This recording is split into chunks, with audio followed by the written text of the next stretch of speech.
እስራኤል ሆይ ስማ፣ አምላካችን እግዚአብሔር አንድ እግዚአብሔር ነው። አንተም አምላክህን እግዚአብሔርን በፍጹም ልቤ፣ በፍጹምም ነፍሴ፣ በፍጹምም ኃይሌ ውደድ። ዘዳግም 6:4። ሰላም ፓስተር በረከት፣ ሰላም ላንተ። ሰላም መልካምሽ። ብዙ ጊዜህን እንዳልጨርስ ትንሽ አንድ ሁለት ጥያቄዎችን ልጠይቅህና ክሊር እንዲሆንልኝ ማለት ነውና ያው እንደዚህ ከሐዋርያት ቤተክርስቲያን ወንድሞች ጋር አንዳንድ ነገር ስንነጋገር ትንሽ ምን ያሉኝ ቃል አለ። ስለዚሁ ስለ ክርስቶስ አሁን ለምሳሌ ቃል ነበረ በሚለው ቃል ነበረ እግዚአብሔር ለምንድነው ቃል ነበረ? ለምንድነው አብ ስጋ ሆነ የሚለውን ነገር ይዞ አልመጣም አልኩኝ ማለት ነው። እኔ ክርስቶስ ራሱ ቃል ተብሎ የተሰየመ አምላክ ከነበረ አብ የሚባለውን ፓርት ለምንድነው አብ ስጋ ሆነ መባል ይችል ነበረ? በሌላው መልኩ ሁለት መረዳቶችን ያለው እዛው ቤተክርስቲያን አንድ አይነት ህብረት ያላቸው አንዳንዱ ምንድን ነው የሚለው ቃሉን ነው እግዚአብሔር ቃሉን ነው ስጋ ያደረገው ቃሉ ነው ይልኛል። ስለዚህ እግዚአብሔር አንዱ ፓርቱ ነው ወይ አንዱ ፓርቱን የራሱን አንድ ፓርት ልኮ ነው ስጋ ያደረገው? እኔ ትንሽ ክሊር ኮንፊውዝ ስለሚያደርገኝ ነው ማለት ነው። ለምንድን ነው ቃሉን ስጋ ያደረገው? ሌላው ደግሞ ምን ሲል እሰማዋለሁ፣ ኢየሱስ መንፈሱ ነው አብ፣ ስጋው ደግሞ ያው ወልድ ተብሎ ይጠራል የሚል ትንሽ ራሳቸውም ውስጥ ትንሽ የተጋጨ ነገር ሳይኖር ይቀራል ብዬ እጠራጠራለሁ ማለት ነው። እና ቃሉን ያደረገው የሚለው ግን ምናልባት እንዲያውም መለኮት ወደሚለው ምናልባት ራሱ ፔንቲኮስታሎች የሚያምኑበት አንድ አይነት መረዳት እንዳይኖራችሁ በዚህ አይነት መልኩ አገላለጽ እንዳይሆን ብዬ ተጠራጠርኩኝ። ምክንያቱም ቃሉን ነው ያደረገው ካለ ከአብ የወጣ ነው የሚሉት ራሱ በመለኮት አረዳድ ከአብ የወጣ ቃሉ ነው። ቃል የሆነው ደግሞ ሁሉን የፈጠረው በቃሉ ክርስቶስ ነው የፈጠረው። ያ ቃል ነው የፈጠረው እኮ ይላሉ በፔንቲኮስታልም። ግን ቃሉን ነው ያደረገው እንጂ ቃሉን ነው ከተባለ ከኔ የሚወጣ ቃል ነው እንጂ እኔ ላልሆን እችላለሁ ማለት ነው የሚገባኝ። ግን መለኮት አሰራር ላይ እስከመጣ አንድ አይነት መረዳት ነው የሚኖረው ማለት ነው። ከውስጡ ነው የወጣው ነው የምንለው እኛም እኮ ከውስጡ የወጣው ቃል ነው ነገሮች በእርሱ የተፈጠሩት ነው የሚለው። ያ አብ ግን ያ የማይታየው አምላክ ወይ ደግሞ የማይታየው ኃይሉ አምላክነቱ እንዲህ ብሎ የተገለጠ ሳይሆን በክርስቶስ ነው የተገለጠው። ያ ቃል ነው ግን ነገሮችን የፈጠረው እንላለን። እና ቃሉን የፈጠረው ከተባለ ምናልባት በሐዋርያት ቤተክርስቲያን አረዳድ ደግሞ የተቆረሰ ነገር አንድ ፓርት ነገሩን የፈጠረው ማለት ቃሉ ማለት ምን ማለት ነው? ቃሉን የፈጠረው የሚለውን አብራራልኝ። ሌላው ደግሞ ሁለተኛዋ ጥያቄ ልስጥህና ከዛ አንተ ታስረዳኝና ጊዜህን አልበላም ማለት ነው። ምን ይላል ዮሐንስ 14:23 ላይ ኢየሱስም የሚለው ነገር አለ። እኔን የሚወደኝ ቢኖር ቃሌን ይጠብቃል፣ አባቴም ይወደዋል፣ ወደ እርሱም እንመጣለን፣ በእርሱ መኖሪያ እናደርጋለን የሚለው ለምንድን ነው? እመጣለሁ በእርሱም መኖሪያን አደርጋለሁ ብሎ ማጠቃለል ይችላል። ይሄ እንግዲህ በአካል በነበረበት ሰዓት ሲናገረው ያው ካረገ በኋላ ያው አሁን ህያው በሆነበት መጥቶ በሚያድርበት በእኛ ውስጥ እኔ ማለት ይችላል ነበር። ለምንድን ነው እኔም አብም መጥተን በዛ ውስጥ እናድራለን የሚለውን ትንሽ ክላሪፋይ አድርግልኝ። እግዚአብሔር ይባርክ። ሌላ ጥያቄ ካለ ሌላ ጊዜ እመለሳለሁ። ኦኬ ቻላይ እስቲ እንግዲህ ምንድነው ጥሩ ጥያቄዎች ናቸው። እስኪ ዮሐንስ ወንጌል ምዕራፍ 1 ላይ ተመለሽና እንግዲህ የተለያዩ ሰዎች የሚሉትንም ሐሳብ እየገለጽሽ ስለሆንሽ የተናገርሽው አሁን በመጀመሪያ ቃል ነበረ የሚለው ያው ኮምፔር እያረግሽ ነው የእኛንና የሥላሴ አማኞችን እንትን እያረግሽ ነው። በቃል ነበረ የሚለው እግዚአብሔር ወልድ ነበረ ነው አይደለ ሐሳቡ? ያ እግዚአብሔር ወልድ የሆነው ቃል ተብሎ ነበር የሚጠራው ማለት ነው። ምን ማለት ነው? አሁን አብ ነው የሚል እሱ አብ ነው ነው አይደለ እንዴ? እሱ ነው እሱ ጋር ለመምጣት ነው እንደሱ አይደለም። ግን እሱ ጋር ለመምጣት አሁን የዛኛው ኮንሰፕቱን ኮምፔር ኮንትራክት እያደረግሽ ስለሆነ ያለው እንዲገባኝ ነው። አሁን በመጀመሪያ ቃል ነበረ የሚለው እግዚአብሔር ወልድን ነው አይደል? አዎ። ኦኬ። ቃልም በእግዚአብሔር ዘንድ ነበረ ስንል እግዚአብሔር የተባለው ማንን ነው የሚሉት?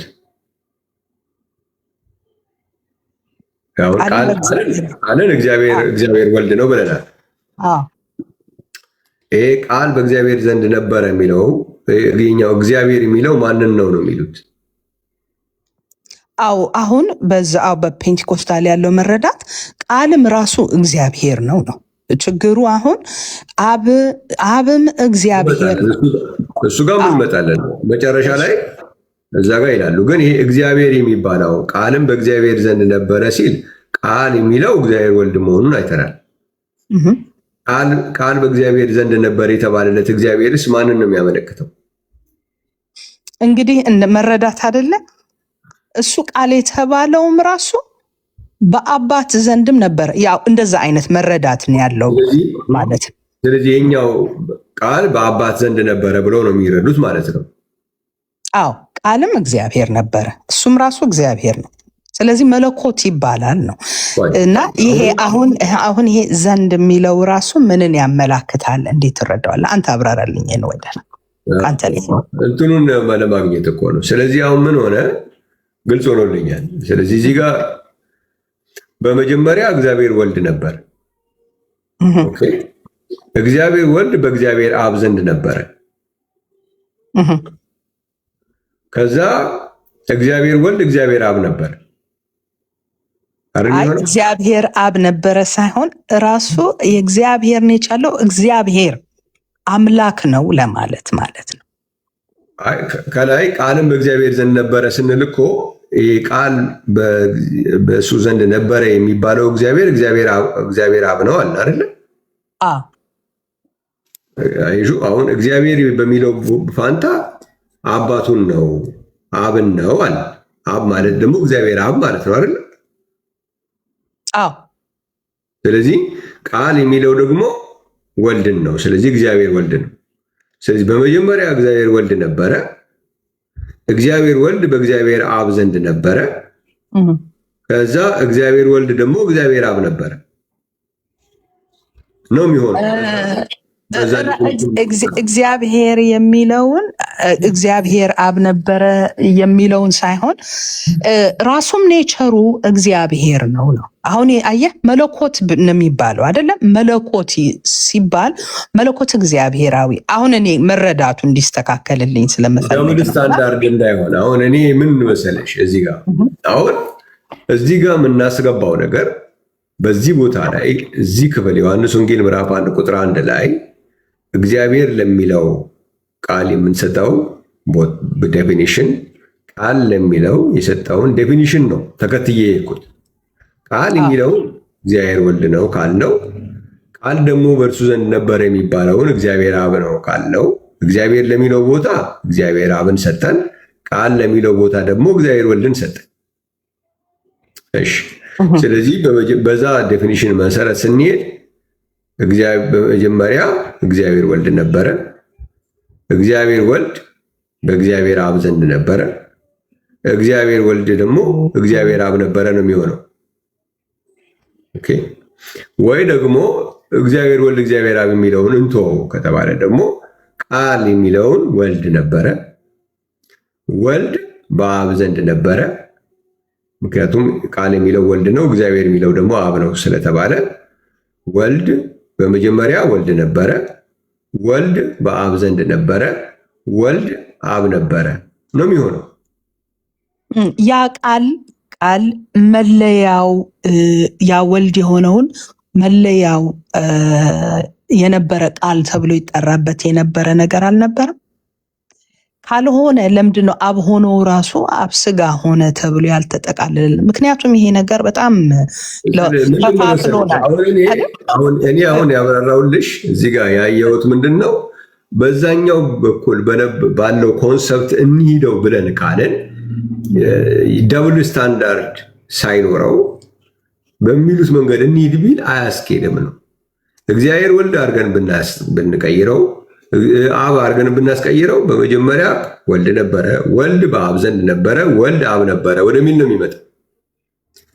እግዚአብሔር ወልድ አድርገን ብንቀይረው ለምንድን ነው አብ ማጠቃለያ የሆነው የመጨረሻ እግዚአብሔር ነበረ ስለሚል ነው?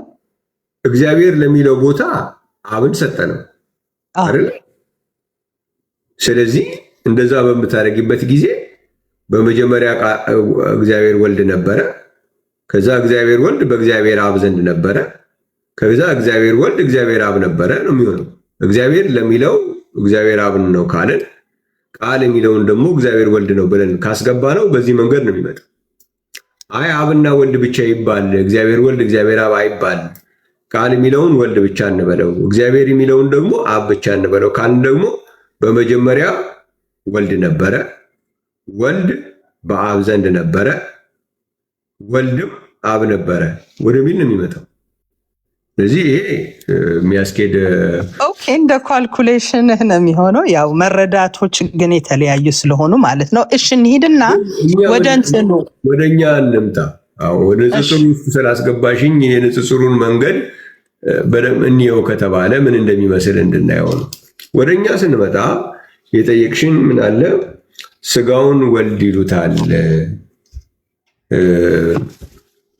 እሱንም እንዴት ታየዋለህ? አብስ ለምን አብ ስጋውን አልተባለም የሚል ነገር አንስተሻል። እስኪ እንግዲህ ሮሜ መጽሐፍ ላይ ምዕራፍ 5ን እስኪ አውጪው። እንግዲህ ብዙ ስለሰማሽ ሀሳቦች ብዙ ስለሰማሽ አሁን በሀሳብ ሳይሆን መናገር የምፈልገው ጥቅሶቹን እያወጣን እናንብባቸው። አሁን ሮሜ ምዕራፍ 5 ላይ ቁጥር 10ን እስኪ አውጩ። እሺ ሮሜ 5 ላይ ቁጥር 10። እሺ ሶሪ ቆይ አንዴ ያልሆነ ቦታ ነክቼ ነው። ሮሜ ቁጥር 10 ኦኬ። ጠላቶች ሳለን ከእግዚአብሔር ጋር በልጁ ሞት ከታረቅን ይልቁንም እስከታረቅን በኋላ በሕይወት እንድናለን። እሱም ፓርት ነው። እሺ አሁን እዚህ ላይ ጠላቶች ሳለን እኔ ሞትና ትንሣኤውን በሱ ብቻ ስለ ወልድ ያለን ነገር ለምን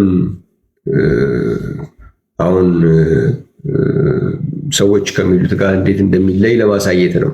ጠላቶች ሳለን ከእግዚአብሔር ጋር በልጁ ሞት ታረቅን ይላል። ስለዚህ የሞተው ልጁ ነው። በልጁ ሞት ነው የታረቅነው ይለናል። ይሄ ሮሜ ነው፣ ሐዋርያው ጳውሎስ መልእክት ነው። ኦኬ ይህንንና ምኑን ነው ያየነው እኛ? ቆላስይስ ምዕራፍ 1ን ከቁጥር 21 ጀምሮ ካለው ጋር ነው ያየነው። እስቲ ቆላስይስን አውጪውና ደግሞ ምዕራፍ 1ን እዚህ ሮሜን ሳትረሺው ቆላስይስ ምዕራፍ 1 ቁጥር 21 ላይ እዚህ ላይ ምንድን ነው የሚለው? እስኪ አንብቢው።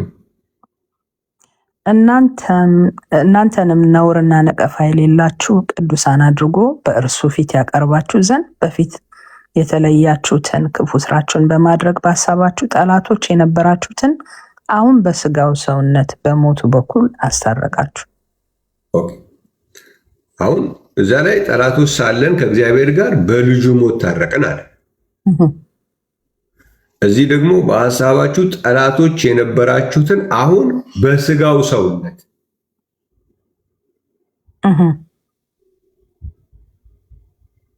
ስለዚህ አሁን ስንት ነገር ነው የሞተልን?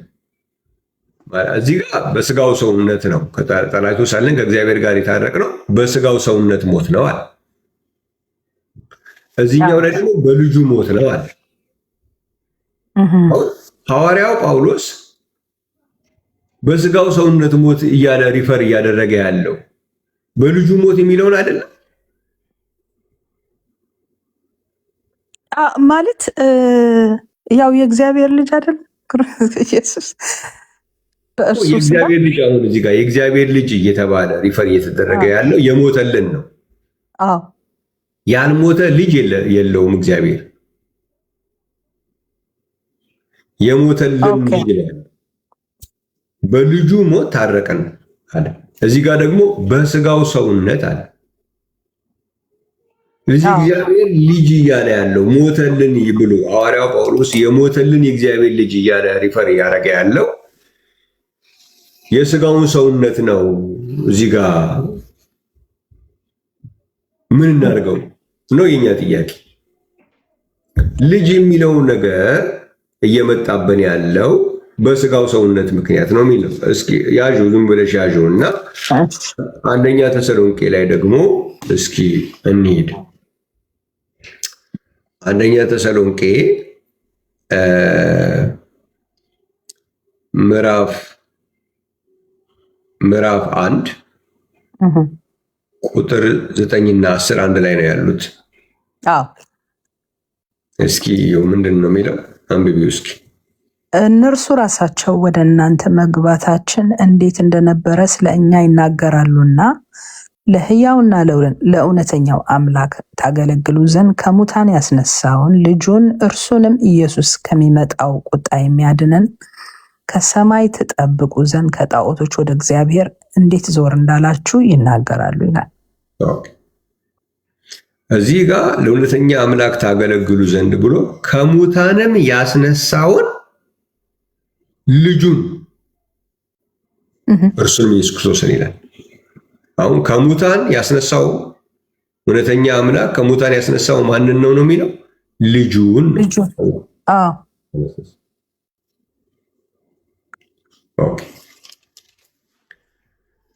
እሺ ይህንን ደግሞ ከምን ጋራ ነው ያየነው? መንፈሳዊውን ነገር ከመንፈሳዊ ነገር ጋራ አስተያዩ ስለሚለን ሌላ ያደረግነው ምንድን ነው?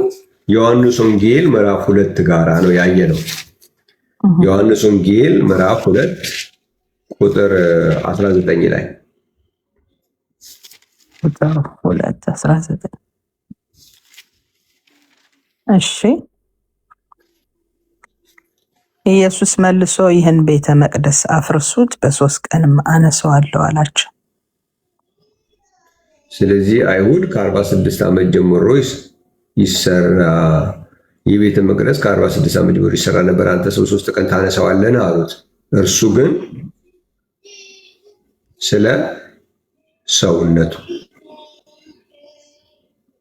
ቤተ መቅደስ ይል ነበር ይላል። ስለዚህ ኢየሱስ እዚህ ላይ በአንድ አካል ላይ ሲፈልግ እንደ አባት ሲፈልግ እንደ ልጅ ነው የሚናገረው ማለት ነው። እሱ ፓርት ላይ አይደለም ያለው። አሁን ስለ ሰውነቱ ልጁ የሚለውን ነገር በምታብረሩበት ጊዜ ከሰውነቱ ጋር ነው የምታገናኙት እናንተ የሚለውን ነው። አሁን እዚህ ጋር ከሙታን ያስነሳው ተሰሎንቄ ላይ ልጁን ነው ከሙታን ያስነሳው አለ። እዚህኛው ላይ ደግሞ አፍርሱት አነሳዋለሁ ብሎ ስለምኑ ይናገር ነበር አለ? ስለ ሰውነቱ አለ። ስለዚህ ከሙታን ያስነሳው ልጁ የሚለው ሰውነቱን ሪፈር እያደረገ ነው እንጂ መለኮት መቼ ሞቷል እንዴ? መለኮት አይ መለኮት አልሞተም። ታዲያ ተነስ ልጁን አስነሳው ሲል ምኑን ነው ያስነሳው? ሰውነቱን ነው የሚለው። ስለዚህ ልጅ በምንልበት ጊዜ ስለ ሌላ አካል እኛ በፍጥረታዊ የኛ ምድራዊው እኛ ልጅ ስንል እኔ ልጅ አለኝ ያንቺን አላውቅም ሌላ ነው ከኔ ሌላ ነገር ነው እንጂ ሰውነቴን ልጅ አይደለም። እኔ እኔ ልጅ ምለው ከኔ በተለየ አካል የሚኖር ትናንት ሕፃን የነበረ አሁን እያደገ የሚሄድ ሌላን አካል ነው። አሁን ወደዚህ ወደ መንፈሳዊ ነገር ግን ስንመጣ ልጁን አስነሳው የተባለው ነገር ሰውነቱ ሆኖ እያገኘ ነው። የኛና እኛ ልጅ የምንለው ነገር በእኛ ቋንቋ በምድራዊ ልጅና አባት የምንለው አይነት አይደለም። እዚህ የአብና የወልድ ልጅ የሚባለው ነገር የግዴታ እኛ የለመድነው እንደዚህ ስለሆነ በእኛ መንገድ ነው፣ እኛ በለመድነው መንገድ ይተርጎም የሚል ነገር ነው። ከሌላው ጋር ያለ እኛ እኮ ልጅ ካለ እኮ ሌላ ነው፣ አባት ካለ እሱ ዝም ብሎ ስጋ ምናምን ይላሉ ምናምን ይሉናል። እኛ ምን ከስጋ ጋር ናፍቆት የለንም እኮ። እሱ አይደለም ሰውነቱ ለማለት ነው። ስጋ የሚለው ቃል መጽሐፍ ቅዱስ ውስጥ ቃል ስጋ ሆነ ሲልም የሆነ እኮ አንድ የሆነ ስጋ የሚባለው እዛ ጋ ዝም ብሎ አንድ ቆዳ ማለት አይደለም። ስለ ሰው እያወራን ነው። ስለ ሁለተኛው ሰው እያወራን ነው። እና አሁንም መጽሐፍ ቅዱሳችን የእግዚአብሔር ልጅ ብሎ በሚነግረን ጊዜ እግዚአብሔር ልጁ ሰውነቱ ነው። ያ እሱ ከሙታን ያስነሳውን ሰውነት ልጄ እያለ እየጠራው እግዚአብሔር ሁለት ነገር ከሙታን አላስነሳም። ሲያስነሳ ሰውነቴን አስነሳ ካለ፣ በሌላ ቦታ ላይ ደግሞ ልጄን ያስነሳሁት ካለ፣ ስለዚህ ልጄ እያለ እየጠራ ያለው ምኑን ነው? ስለ ሰውነቱ ቤተ መቅደስ ይል ነበረ ተብሎ እዚሁ የተተረጎመ እያለ አንድምታው የተረጎመልን ምናምን የተረጎመልን እያሉ ሰዎች የሚያርቁብኝን ነገር እንዴት አድርጌ ነው ትባረኩ? ስለዚህ በአብና በወልድ መካከል ያለው ነገር የሰውነትና ሰውነቱን ያስነሳው አባት መካከል ያለ ነው እንጂ የተለያዩ አካላት መካከል ያለ አይደለም። እንደ ፍጥረታዊው አባትና ልጅ አይደለም። ፍጥረታዊው አባትና ልጅ ሁለቱም ፊዚካል ቦዲ ናቸው። ወደ መጽሐፍ ቅዱሱ ስንሄድ ግን ወልድ የምንለው ፊዚካል ነው፣ አብ የምንለው ግን ፊዚካል አይደለም። ስለዚህ ፊዚካል የሆነውን አካል ልጄ ብሎ ይላል። የጥምቀቱን ቦታ ላይ ብታይ የምወደው ልጄ ይህ ነው ነው የሚለው። ይህ የምወደው ልጄ ነው የሚለው። ይህ ብሎ ሪፈር እያደረገ ያለው ምኑን ነው? እዛ በመጥምቁ ዮሐንስ እየተጠመቀ ያለውን ፊዚካል አካል ነው እንጂ መለኮትን አይደለም። ይህ የሚለው ማይታይ ነገርን አይደለም። ይህ ልጄ ነው ብሎ ያመለከተው ያ ፊዚካል አካል የእግዚአብሔር ልጅ ነው። ያ የሞተው አካል የእግዚአብሔር ልጅ ነው። ያ የተነሳው የሰውነት ቤተ መቅደስ የእግዚአብሔር ልጅ ነው። ይህንን በሐዋርያው ጳውሎስም እንደገና ደግሞ በሐዋርያው ጳውሎስና በዮሐንስ ወንጌል መልእክትም ሌሎችም አሉ። በእነዚህ የምናየው እውነት ነው። ይሄ ነው ከሰውነት ጋር የሚገናኘው። ስጋው ወልድ ነው ይላሉ የሚሉን ይህንን ነው። ይህንን መረዳት ነው። በተለየ ትንሽ ዞር ያረጓትና የሆነ ትንሽ ክብር የሌለው ነገር ያደርጉታል ነገሩ። ግን እኛ እያልን ያለነው ይህንን ለማመልከት ነው። ወልድ ብሎ ወይም የእግዚአብሔር ልጅ ተብሎ ሪፈር እየተደረገ ያለው የሰውነቱን ቤተ መቅደስ ነው። የሚታየውን ከሞት የተነሳውን አካል ነው እንጂ የእግዚአብሔር ልጅ የሚባል ሞተልን ብለን ካልን በኋላ ያልሞተ የእግዚአብሔር ልጅ እንዴት ነው የምንፈጥረው? አሁን የጊዜ መለኮት ልክ እንደ አብ አይነት መለኮታዊ ፐርሰን ሞተ የሚባል ነገር የለም። የሞተው የለም። ግን ቅድም እንደጠቀሱልሃል አይደለ? ባሪያ መስሉ የባሪያን መልክ ይዞ የሚለውን ቅድም ትንሽ መግባባት ጥቅሱ ላይ እንዲመጣልህ ፈለከው ልጁን እንጂ አጠቃላይ አምላክነቱ ምናምን ሲልህ የነበረው ሊለው የፈለገው በሀሳብ ውስጥ ሌቭል ነው እያወራህ የነበረው። ያንን የነበረበት ክብርና ማንነት ይዞ አይደለም የመጣው፣ የባሪያን መልክ ይዞ ነው የመጣው ሲል እኔ እንኳን ከተማርኩበት ላይክ ፍጹም ሰው በሆነ ማንነት ይመላለስ ነበረ። ግን በመንፈስ ቅዱስ የሆኑ ስራዎችን ይሰራ ነበረ። ክብሩ ከትንሣኤ በኋላ ግን ሙሉ በቃ ባለው ማንነት ኔቸር አምላካዊ ማንነቱ የተገለጠው በሚል ትምህርት ነው። እኔ ግን ያው እውነትን ከማወቅ አንጻር የተለያዩ ነገሮች ስላሉ ትምህርቶች ከዛ ነገር አንጻር ቆፍሬ እውነቱ የቱ ጋ ነው የሚለውን ለማወቅ ስለምፈልግ በቅን ልብ ሆኜ ነው የምጠይቅህ ማለት ነው። እና ሰው ሆኖ በመጣበት መልኩ የአምላካዊ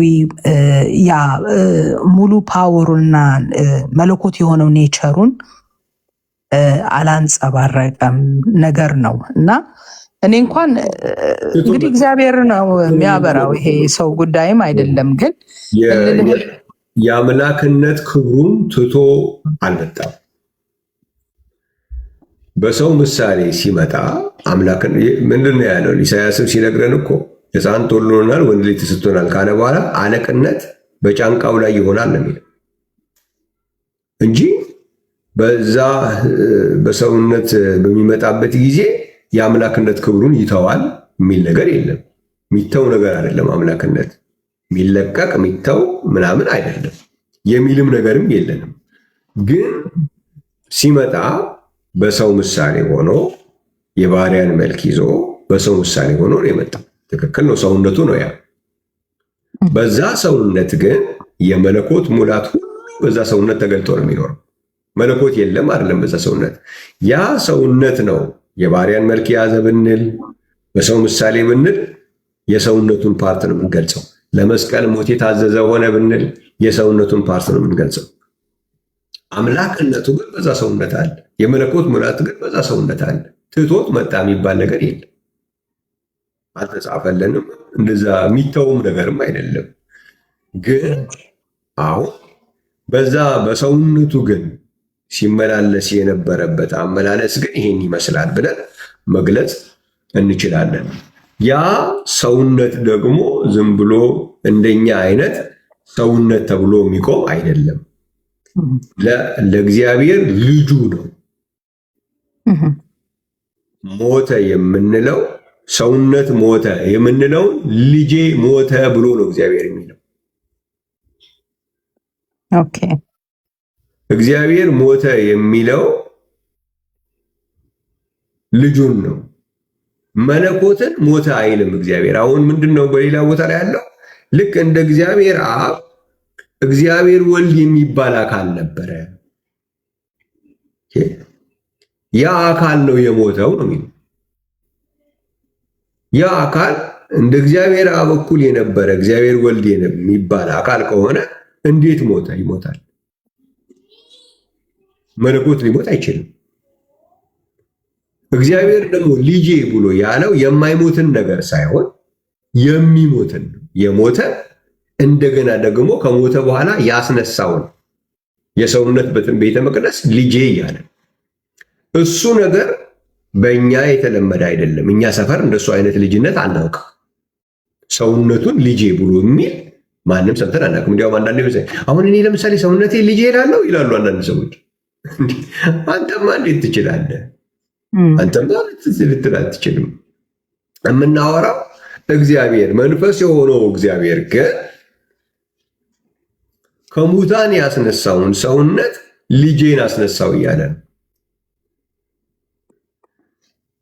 ለእኛ ለኃጢአታችን የሞተውን ደግሞ ልጄ ሞተ እያለ ነው። ሐዋርያቶቹ የታረቅነው በልጁ ሞት ነው የታረቅነው እያሉ ነው። በሌላው ክፍል ላይ ደግሞ በስጋው ሰውነት ነው የሞተልን እያሉ እየተናገሩ ነው። ስለዚህ የስጋው ሰውነት እያሉ ሪፈር የሚያደርጉት ልጁን ካልሆነ ምንድን ነው ታዲያ? ይሄ ነው የኛ መረዳት።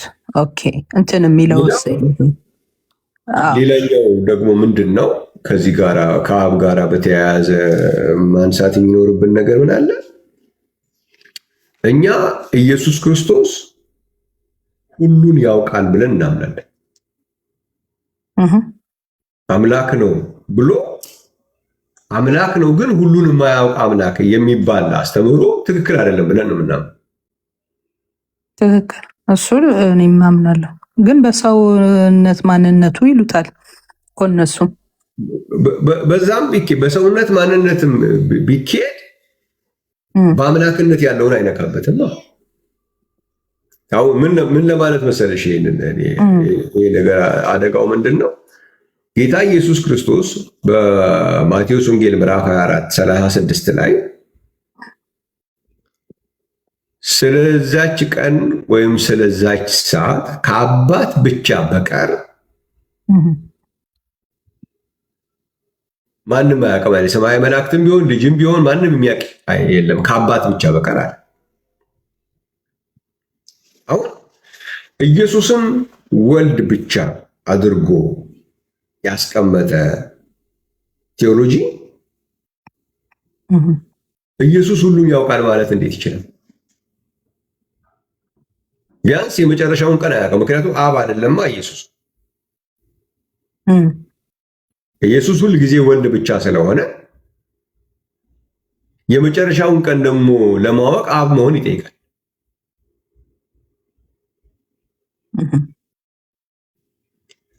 እና ኢየሱስ የመጨረሻውን ቀን ሳያውቅ ሁሉን ሳይሆን የሚያውቀው ከአንድ ነገር በቀር ሁሉን ያውቃል ነው። ከአንድ ነገር በቀር ነው መሆን ያለበት። ሁሉን ያውቃል ከተባለ ግን የመጨረሻውንም ቀን መጨመር አለበት የሚያውቀው ነገር።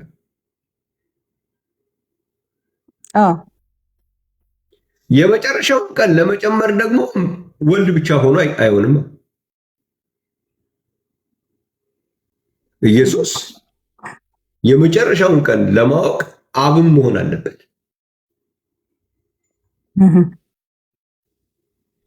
አለዛ ሁሉን ያውቃል የሚለው አሁን ዮሐንስ ወንጌል ምዕራፍ 21:17 ላይ ጴጥሮስ በጎቼን ጠብቅ፣ ግልገሎቼን ጠብቅ የሚልበት ቦታ ላይ አንተ ሁሉን ታውቃለህ ይለዋል። ዮሐንስ ወንጌል 16 ላይ ሁሉን ያውቃል ይላል።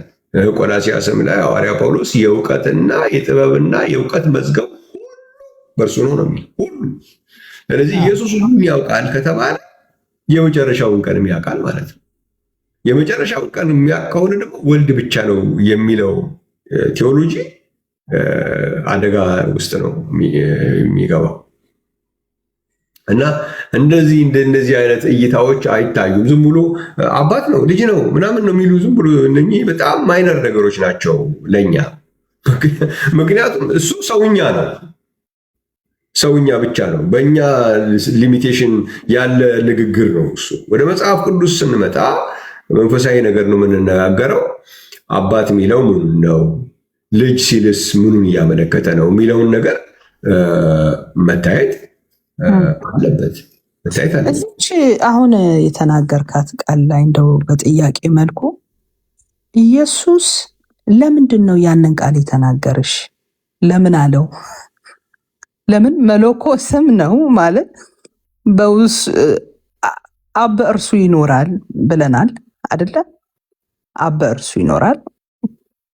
ኦኬ፣ በዛው ስጋ ያለው አብ ነው ማለት ነው። እና ይህንን የሚያውቀው አብ ነው። ለምንስ አለ? እሺ ለምንድን ነው እንደዛ ያላቸው? ጥሩ ነው። አሁን ቅድም ያልሽው ነገር ነው። ኢየሱስ ክርስቶስ በምድር ላይ በሰውነቱ እዚህ ምድር በሚመላለስበት ጊዜ በሰውነቱ የባሪያን መልክ ይዞ በሰው ምሳሌ ሆኖ ነው የሚለው። ኦኬ፣ በሰው ምሳሌ ሆኖ በሚሆንበት ጊዜ ይሄ ነው ንግግሩ። የሰው ምሳሌ ነው። የሰው ምሳሌ ውስጥ ሆኖ ሁሉን ነገር ማወቅ አይቻልም። ሁሉን ነገር የሚያውቀው ማን ነው የሚሆነው? አብ ነው የሚሆነው። ወደ ራስ በሚመጣበት ጊዜ ግን ወደ ራሱ ወደ ኢየሱስ ወደ ሁለንተናው በምትመጭበት ጊዜ ግን ሁሉን ያውቃል በሚል ያመጣዋል። የእውቀትና የጥበብ መዝገብ ሁሉ በእርሱ ነው ሲል ያመጣዋል። ምን የሚያሳየን? ያ አብና ወልድ የተለያየ አካል ሳይሆን የአንዱ ኢየሱስ ሁለንተና ነው። የሚታይ በመልኩና የማይታየው ባህሪን ነው የሚያመጣው። የማይታየው ባህሪ አምላክነቱ፣ የዘላለም ኃይሉ፣ አባትነቱ ያ ነው። የሚታየው ባህሪ ደግሞ ሰውነቱ፣ ወልድነቱ፣ የሰውነቱ ቤተ መቅደስ የሚለውን ነው የሚያመጣው። ስለዚህ የኢየሱስን ሁለንተና ነው መጽሐፍ ቅዱስ በዚህ ብቻ አይደለም እንትን የሚያደርገው። ለምሳሌ እዚህ ላይ ግን ሁለት ነገር ለምን እንትን እንደሆንኩ ታውቃለህ ፓስተር በረከት? እዚህ ላይ ቀደም የጠቀስክልኝ ነገር አለ። እዚህ ላይ እንደ ሰው ሆኖ ይሄ አብ ነው የሚያውቀው፣ የሰው ልጅ አያውቀውም ማለት ራሱን ወይ ደግሞ ቦዲውን እንደምንለው ቦዲው በቦዲ ሆኖ ወይ በሰው ማንነት ከአብ በቀር ይህንን ጊዜም ወራትም የሚያውቅ የለም ምናምን ይላቸዋል። እዛ ቦታ ሄደ ደግሞ ይህንን ቤተ መቅደስ አፍርሱትን ያስነሳዋለሁ ይላቸዋል። ስለዚህ ለምንድን ነው አንዴም አብ ሆኖ ይናገራል ያለው ማለት ነው፣ አንዴ ደግሞ ሰው እየሆነ ይናገራል ያለው ማለት ነው። ምንድን ነው መሰለሽ? እሱን እየነገረን እኮ ነው ኢየሱስ ክርስቶስ በአንድም በሌላም መንገድ ስለ ራሱ አንድም በሰውነት የመገለጡን በሰው ምሳሌ የመሆኑን ያሳየናል። አብ እያለ የሚናገርበት ቦታ ላይ አብ የሚያደርገውን ነገር ደግሞ ከአብ በስተቀር አብ የሚያደርገውን ሳይሆን ከአብ በስተቀር ማንም ሌላ ሊያደርግ የማይችለውን ነገር አደርጋለሁ ሲል ደግሞ አብ መሆኑን ይነግረናል ማለት ነው። አሁን ቅድም ያልሽው ዮሐንስ ወንጌል ምዕራፍ 2 ላይ እዛ ላይ ይህንን ቤተ መቅደስ አፍርሱት በ3 ቀን አነሳዋለሁ ብሎ አንሺም ተነሺም ኢየሱስ ሆኖ መጣ። ሰውነትን ያስነሳ ከአብ ውጭ ማንም የለም። በገላትያም ላይ ነግሮናል። እግዚአብሔር አብ ከሙታን አስነሳው ነው የሚለው። ስለዚህ ኢየሱስ ብለን በምንልበት ጊዜ ኢየሱስ የሚለው ስም የወልድ ስም ብቻ አድርጎ ማስቀመጥ አይቻልም ማለት ነው። ምክንያቱም አስነሺም ኢየሱስ ተብሎ ነው እየተነገረ ያለው። እዚህ ላይ እንደዚህ ልበልሽ፣ ትልቅ ኪሳራ ነው። አሁን ምንድን መሰለሽ፣ አሁን ኢየሱስ የሚለው ስም የወልድ ብቻ አድርገን ብንወስድ ከስሞች ሁሉ በላይ የሆነ ስም ብሎ የክርስትናው ቤተ እምነት የሚለው ማንን ነው? ኢየሱስን ነው። ኢየሱስ የሚለው ስም ከስሞች ሁሉ በላይ ነው ይላል። በዚህ ላይ ማንም ሲከራከር ሰምቼ አላውቅም። እሺ፣ ከስሞች ሁሉ በላይ የሆነ ስም ግን አብና መንፈስ ቅዱስ የላቸው። ምክንያቱም ይሄ ስም የወልድ ብቻ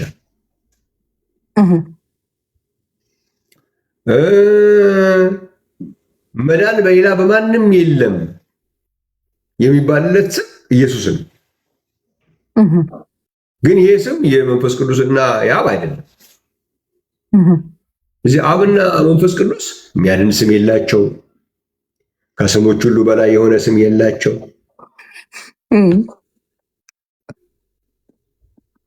አይ እውነትን ነው። እሱ ስም ነው የተሰጠው ለነገር ሁሉ። የኢየሱስ ግን እኩል ናቸው። አሁን ችግሩ ምንድን ነው? ስም አሁን ይሄ በመጽሐፍ ቅዱስ ውስጥ ሰጠ የሚለው ቃል አብ እንካ ከዛሬ በኋላ አንተ የምታደርገውን አድርግበት እኔ እሱ አያስፈልገኝም ብሎ ቁጭ ብሏል አይደለም። አብ ለወልድ ስም ብቻ አይደለም የሰጠው። አብ ለወልድ ስልጣን ሁሉ ነው የሰጠው።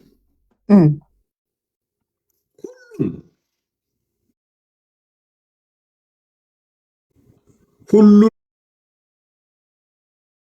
ወራሽ ባደረገው ይላል። ሁሉን ሰጠው ይላል። ስልጣን ሁሉ ሰጥቶ አሁን የተለያዩ አካላት አድርገሽ ስታስቀምጪ ምንድነው የሚሆነው ማለት ነው?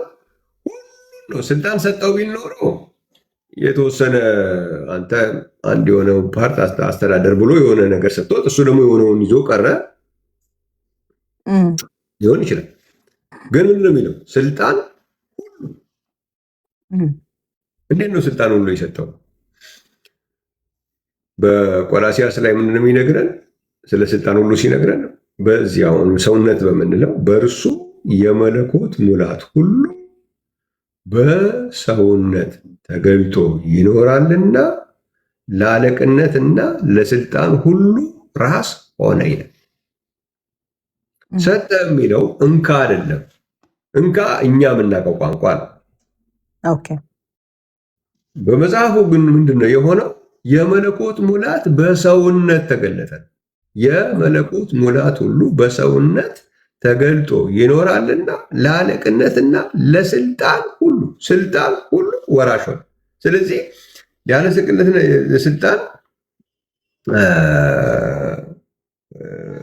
መኖሪያ የሆነው ወይም ወራሽ የሆነው የመለኮት ሙላት በዛ በሰውነት በመገለጡ ነው እንጂ የእንካና የአምጣ ሳይሆን አብ በዛ ሰውነት ተገለጠ ስንል ይህን የመለኮት ሙላት የሚለውን አብን ነው የሚለው ማየት ይቻላል።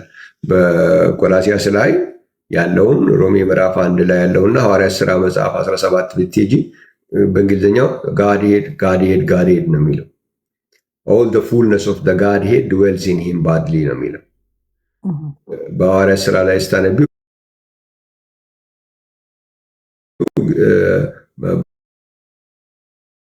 ባዘጋጀው ሰው እጅ በዓለሙ ሁሉ ላይ በጽድቅ ሊፈርድ አለው ይላል። ያንን እግዚአብሔር ነው የሚለው ባዘጋጀው ሰው እጅ። ስለዚህ the Godhead in that ordained man ነው። ስለዚህ እግዚአብሔር በዛ ሰው የመለኮት ሙላት የመለኮት ሙላት በዛ ሰው ሲገለጥ ነው ሲኖር ነው ሰጠ የሚለው መኖርን ነው ሰጠ የሚለው እንጂ እንካና አምጣን አይደለም። እዛ ላይ የሚያሳየው በእርሱ የመለኮት ሙላት በሰውነት ይኖራል። ስለዚህ ለአለቅነትና ለስልጣን ሁሉ ራሱ ነው። ስለዚህ ስልጣን ሁሉ ለሱ የሆነው የሰጠበት መንገድ የእንካና ያምጣ ሳይሆን በዛ ሰውነት የመለኮት ሙላት ሲኖር ያ ሰውነት ለስልጣን ሁሉ ራስ ሆነ ነው የሚነግረን። ስለዚህ ኢየሱስ ክርስቶስ ያስቀመጣቸው እንደነዚህ ብዙ አይነት ነገሮች አሉ። ኢየሱስን ወልድ ብቻ አድርጎ ማስቀመጥ፣ ይሄ ኢየሱስ የሚለው ስም የወልድ ስም ብቻ አድርጎ ሊቀመጥ አይችልም። አብም ወልድም መንፈስ ቅዱስም የሚጠራበት እንጂ የአብ ስም ብቻ ማነው የወልድ ስም ብቻ ማድረግ አንደኛ ወረሰ ነው የሚለው ከስሞች ሁሉ በላይ የሆነውን ስም ወረሰ ነው። ስለዚህ ወረሰ ካለ የማን ነበር ማለት ነው የሚለውን ነገር ያመጣል። መንፈስ ቅዱስንም ሲያነሳ መንፈስ ቅዱስ የኢየሱስ መንፈስ ነው መጽሐፍ ቅዱስ የሚለው። በሌላ ቦታ ላይ ደግሞ መንፈስ ቅዱስን ኢየሱስ ብሎ እንደተጠራ ይናገራል። አንደኛ ዮሐንስ ምዕራፍ 2 ቁጥር 1 ላይ ጳራቅሊጦስ የሚለውን አሁን ኢየሱስ ክርስቶስ በአብ ዘንድ ጠበቃ አለን እሱም ኢየሱስ ክርስቶስ ነው የሚለውን ቦታ በበኩረ ጽሑፉ ሪፈር አድርጌው ነበር። ጳራቅሊጦስ ነው የሚለው መንፈስ ቅዱስ ነው የሚለው። ስለዚህ አብና ወልድን የተለያዩ አካላት ልዩነታቸውን መቀበል ግድ ነው ማለት ወልድ ስንል ስለሚታይ ስለሚዳሰስ ስለሚጨበጥ አካል እያወራን ነው። አብ ይኖርበታል እያልን ነው። ወልድ ያለው አብ አለው እያልን ነው። በወልድ የሚታመን አብ ደግሞ አለው እያልን ነው። ያ ግልጽ ነው። ግን የተለያዩ አካላት ናቸው አብና ወልድ የሚለውን ነገር እንዴት እናድርገው? እንደነዚህ አይነት ማስረጃዎች ባሉበት ሁኔታ አንድ ጊዜ ወደ ሰማይ ደግሞ ልውሰድሽ እና የመጨረሻ ከዛ አንቺን ደግሞ ልስማሽ።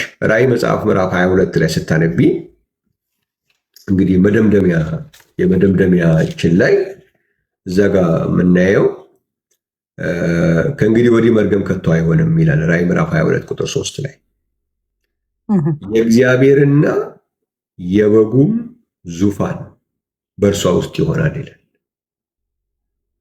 ራእይ ስንት ላይ ነው ያልከኝ? እንዳየው ፈልግ። ራእይ 22 ኦኬ። የእግዚአብሔርና የበጉም ዙፋን በእርሷ ውስጥ ይሆናል ይላል። እዚህ እግዚአብሔርና በጉ በራእይ መጽሐፍ 14 1 ላይ ሳሌቢ ደግሞ አብና በጉ ብሎ ያመጣዋል። እዚህ አብና ወልድ ግን በአንድ ዙፋን የእግዚአብሔርና የበጉ ዙፋኖች አይልም። የእግዚአብሔርና የበጉ ዙፋን ይላል። በእሷ ውስጥ ይሆናል ይላል። ባሪያዎቹም ያመልኳቸዋል አይልም፣ ያመልኩታል ይላል። እግዚአብሔርና በጉ በአንድ ዙፋን በአንድ አምልኮ ፊታቸውንም ያያሉ አይል፣ ፊቱን ያያሉ ነው የሚለው። ግን እግዚአብሔርና በጉ ስሞቻቸው በግንባሮቻቸው ይሆናል አይል፣ ስሙም በግንባሮቻቸው ይሆናል። እግዚአብሔርና በጉ አንድ ዙፋን፣ አንድ አምልኮ፣ አንድ ፊት፣ አንድ ስም ነው የሚጠብቀን እንጂ ሁለት አካላት አይጠብቀንም። እና የማይጠብቀንን ነገር የምናመልክበት ምክንያት ምንድን? አንዳንድ ያልገባን ነገሮች፣ አንዳንድ የእሱ አነጋገሮች፣ አገላለጾች ያልገቡን ነገሮች ሊኖሩ ይችላሉ። ግን እነዛን መረዳት ማየት ያስፈልጋል። ግን ከኛ ወተን ነው በመጽሐፍ ቅዱስ ቋንቋ ነው ቼክ ማድረግ ያለብን እንጂ መጽሐፍ ቅዱስን እኛ በለመድነው በእኛ ቋንቋ እንፍታህ እያልነው ስናስጨንቀው ላናገኘው እንችላለን ፖይንቱ። ግን አዘኝ ነው በሰማይ የሚጠብቀን ይሄ ከሆነ እግዚአብሔርና በጉ በአንድ ዙፋን ላይ በአንድ ፊት በአንድ ስም በአንድ አምልኮ በአንድ አካል ምን ከሆነ የሚገጥመን እኛ እዚህ ሁለት አካላት ሁለት ምናምን አድርገን እንዴት ነው የምንሆነው?